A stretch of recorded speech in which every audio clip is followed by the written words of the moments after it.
Yeah, everybody, my name is Minou, and today we're going to be talking about what I love and hate about Dawn of the Clans. Spoiler alert, of course, for the entire series, I will be listing specific events inside of each of these books, so really beware of spoilers if you haven't read these yet.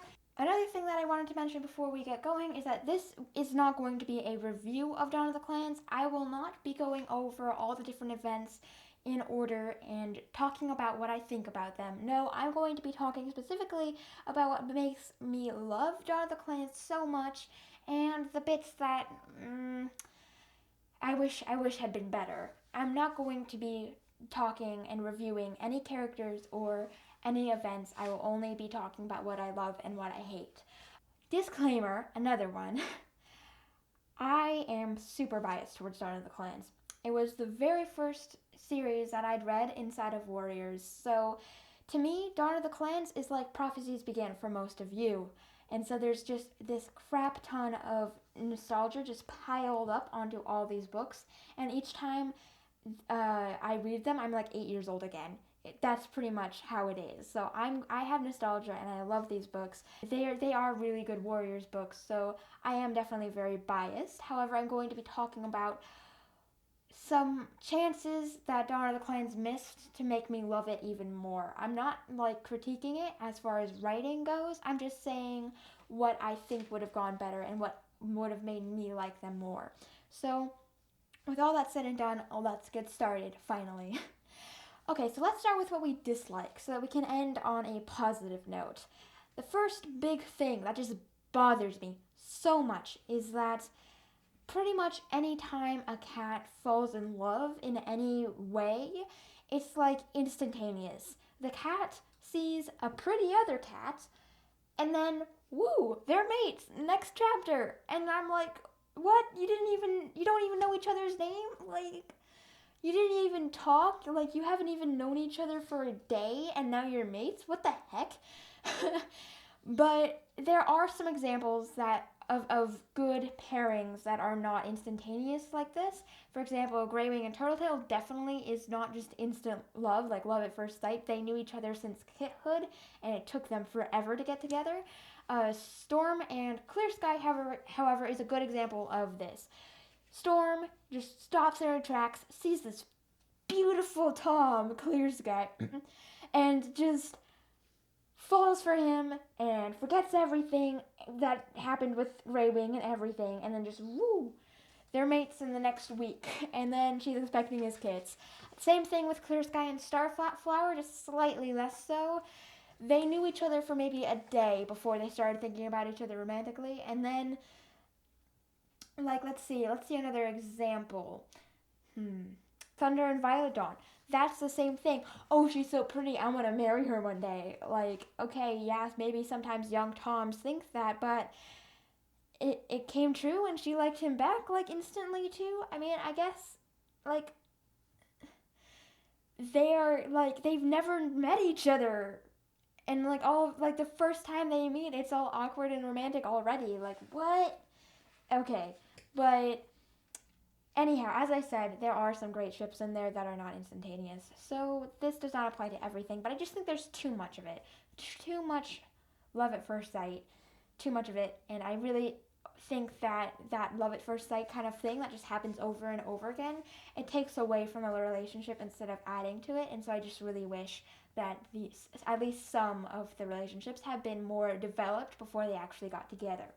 Okay, so the next thing that really bothers me is that Slash existed and that One Eye died. Slash and One Eye, they're basically the same thing, except for that Slash is lamer. He's lamer. Like, he's not as threatening, he's not as unique, and he's not as creepy.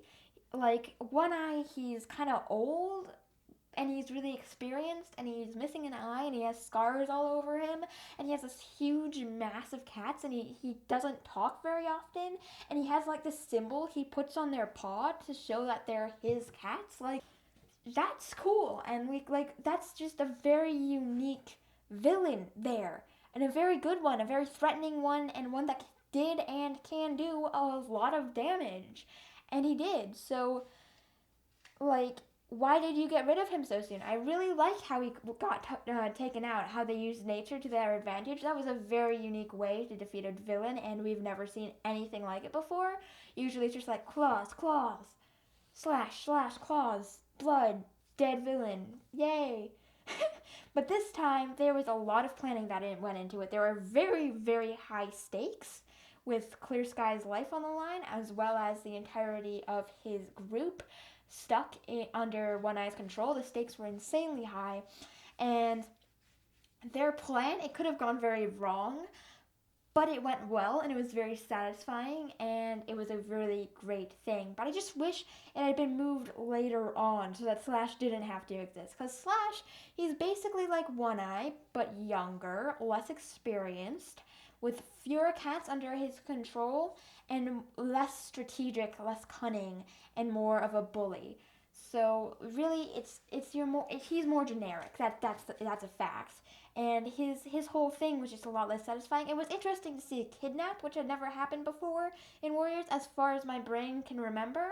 And so that was cool, yeah. But One Eye could have done that, and it would have been much better. And his whole takedown was not as satisfying. It was just meh. And the whole thing with Black Hair was cool, but you could have done it with One Eye, and it would have been even better because it would have been more of a challenge, and it would have been more creepy, and it would have been more it would have been more higher stakes, I guess, because his group is bigger. That's a fact, and he is more skilled. He is more cunning. He's more manipulative than Slash is, and so I really wish he'd lived longer. I think maybe if he'd been introduced a bit later, like if we'd only seen him, started like hearing about him a bit later, then maybe it would work, I guess. Or maybe it could work just like this, where Slash just didn't exist and was just One Eye doing all these bad things and all this buildup going on before his defeat from Blazing Star is just moved to Path of Stars, and like it would have been the same except for better. Like you would have had the same effect that you got with Slash, but better. Like why would you kill One Eye so early and leave this Slash guy to go and do bad things that aren't really fun to read about as much as One Eye's? Yeah, I just feel like I could make a whole episode on this. Really, I could talk about this forever. But if they had just made One Eye do all the things Slash did, and then have his same defeat, like it would have been so good, and it would have been better, and it would have been great. Because we would have had more One Eye moments, more Starflower and One Eye moments. That's a relationship that's really mysterious to me, because she seemed to be like, oh, he was a ray of light. He was a true ray of light when he died. Like, when clearly he wasn't. Was she just like being delusional, or just trying to look like she really loved her father, or did she actually love her father? And if she did, then why?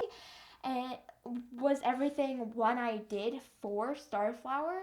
How did he act around Starflower? Like, these questions would have been answered if we just had more time to see his development and to learn about his relationship with cats outside of the early clans. And like, I enjoyed Slash's books, but they would have been better with One Eye. There's no denying it. It would have been so cool.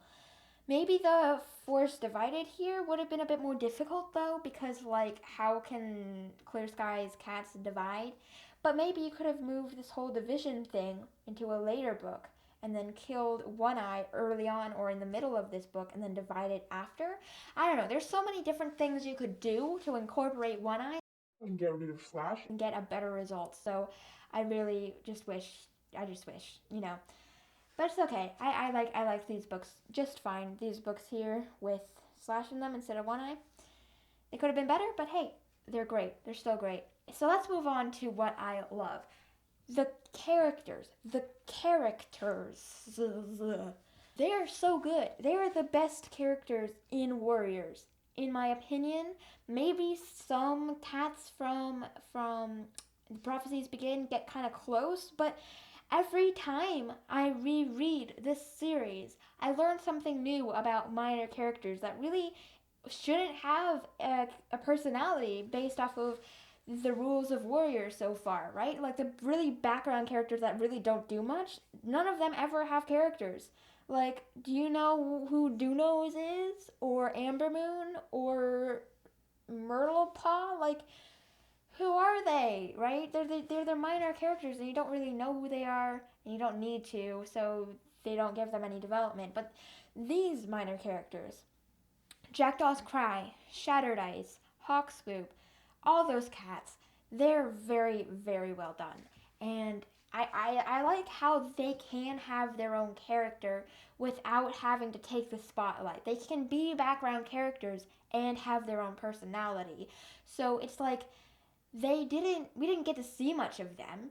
They only spoke up every once in a while. But when they did, it was in line with everything they'd said before. It made sense according to what their personality was. It was very consistent. And I really liked that because most of the time, as I said, the background characters, they don't get to appear much. They get like one sentence of dialogue in their lifetime. And that sentence of dialogue is usually very generic because they don't have the ability to give 44 different freaking characters their own personality. Like, imagine trying to come up with unique, crazy personalities for all the cats in Modern ThunderClan. Like, it's impossible. And so they of course didn't do it, and now all these cats are just like boring and lame and not interesting at all. Whereas in Dawn of the Clans, all the background characters, perfect. I love them. I love them all. I know exactly who they are. Maybe that's just because I've reread it a million times, but it's easy to tell who they are, what their personality is, and I love it. The characters are just so good. The main characters are great too. Thunder's a little generic. His main thing is being reckless and being bold, but other than that, mostly he's just like your average ThunderClan cat, really, and that makes sense because he's the founder of ThunderClan. But yeah, all the characters are great, and I really love that. I like that we get to be in Wind Clan, Shadow Clan, and River Clan, and Sky Clan, and Thunder Clan. Like, we get, throughout this series, we get point of views, less so for River Clan, honestly. Like, there's only one moment where, like, Greywing takes a vacation where they're even, like, where you even get a point of view character inside of River Clan.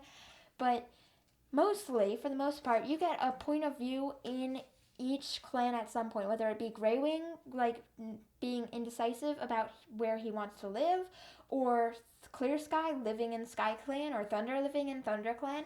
We get a point of view from every single clan. That never, ever has happened. It's always exclusively been Thunder Clan.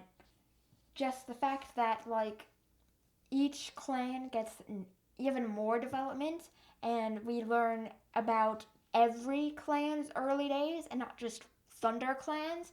That is amazing, and I really wish there was more of it because, yeah, lately we've been getting Shadow Clan, Sky Clan, and Thunder Clan in, but in this book we get loads of Wind Clan too, and we get a touch of River Clan as well. So it's perfect. I really wish all the books were like this, where either you have one protagonist in each clan, or you have like a couple of cats who kind of move between the clans very frequently. Like, I wish that more arcs were like this. I loved it. Okay, and the final thing that I really love was just the nostalgia and just the way that the scenery is described, and the way that, like, kind of, I want to say nationalities, like how each cat is kind of has their own touches of patriotism. I don't know how to say it really. I'm not that kind of a person who knows that stuff. But how each cat is just proud of their clan in different ways and enjoys being part of their clan for different reasons and in different ways, and they show their love for their clan in different ways. I love that. And other than that, I think mostly Dawn of the Clans, what rating would I give it if this was a review? 10 out of 10. Like, okay, maybe 9.5 out of 10, just because it could have been better. But mostly, if you're having doubts about Dawn of the Clans, don't. Like, if you're not sure whether you should read it or not, read it, because you will be so glad that you did. It's just one of the best arcs in Warriors, probably on par with the Prophecies Begins, if not better, but that might just be me. If you enjoyed this episode, please leave a like and a comment, and I'll see you guys in the next one. Bye-bye.